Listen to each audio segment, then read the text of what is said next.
and as a kid, I remember, and you know this growing up in West Lynn, and for people who don't know, West Lynn is a city or is a town.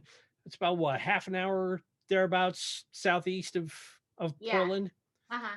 And I had ex-laws who lived there, and we would go there every once in a while for Thanksgiving. And even I, as a kid who grew up right at the poverty line, even me and people of my ilk would refer to that place as white bread land because it is super wealth concentrated, it's super white, and it's your typical palatial upper middle class gated cul-de-sac suburb. Mm-hmm. And as a kid, getting to explore Portland as a teenager, the understanding was okay, well, you can go downtown, you can go to certain places, but don't cross the river. And if you do go to southwest Portland or southeast Portland, don't go to northeast Portland because Right. northeast Portland's where the trouble is, and where Yep. northeast Portland was, that's where the base of the African American community in Portland was, Yep. and it was that way for the majority of my childhood. And I wonder if you experienced this too in your time there. But one of the first things that really spoke to me about how much of a cognitive dissonance there was growing up in that city was hearing kids. And I went to an upper middle class high school in Portland. I went to Sunset, which Mm-hmm. is not too far from where you are currently at high school now, at Jesuit. Yeah. But hearing kids whose parents gave them much more idyllic lives than I did telling me that they lived in the ghetto, and just looking at these people going, you have no comprehension of what you're talking about, and not understanding the racial intones that were there Yeah. by just making that sort of observation, that casual throwaway observation, because they thought that where they were wasn't good enough for their standards.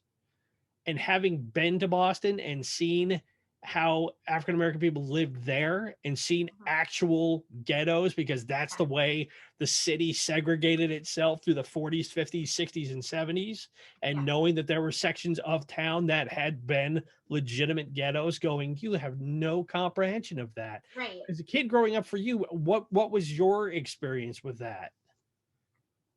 Yeah. It's it's funny because I still hear that today from kids. I can't go across the river. I'm not allowed to go near Lloyd Center because it's gang infested. And I thought, what? Like when was the last time there? First of all, it's 2021 and the malls are no longer what they Floyd Center's practically it's empty and never, yeah, dead. I think it might be the safest place actually for you to Right. be right now.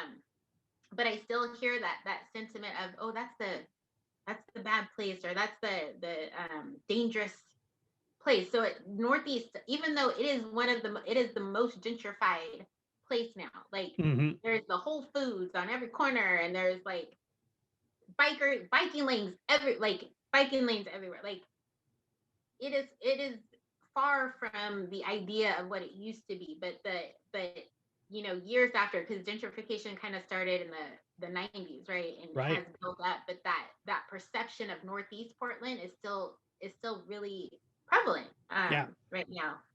um and I mean, our transition from moving from Northeast to West Lynn and with my family, my brother is 10 years older than me. And so my mom had remarried and moved us out to West Lynn. And part of that, as she says in my film, was for the schools, and it was a safer neighborhood. The schools were better. My brother was at an age too where, and this was where actual gangs were prevalent in Northeast back in the 80s. And, there was a concern from him being a young Black boy. Mm-hmm. And so, moving us out to this suburban area um, felt better, which a lot of families of color, like that's the reason you move to a suburb or move somewhere where it's nicer schools and nicer communities, meaning safer. Um, if you had the means and you were able to do that. But we didn't move to the top of the hill. We moved in this little blue collar cul-de-sac. And I think that was something I also fought as another stereotype growing up, was that living in Westland, that I was this rich, kid. My mom ended up divorcing, raising 3 kids on her own. She drove a 2-door hatchback Hyundai.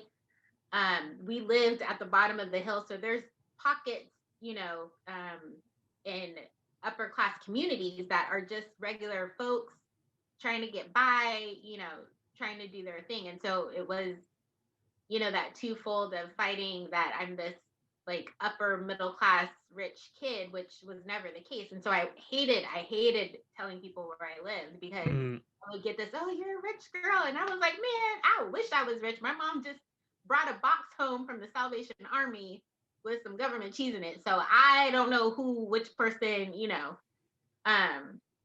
would be. And so that was, difficult, also being one of very few Black kids, in Westland, right. Was a challenge. But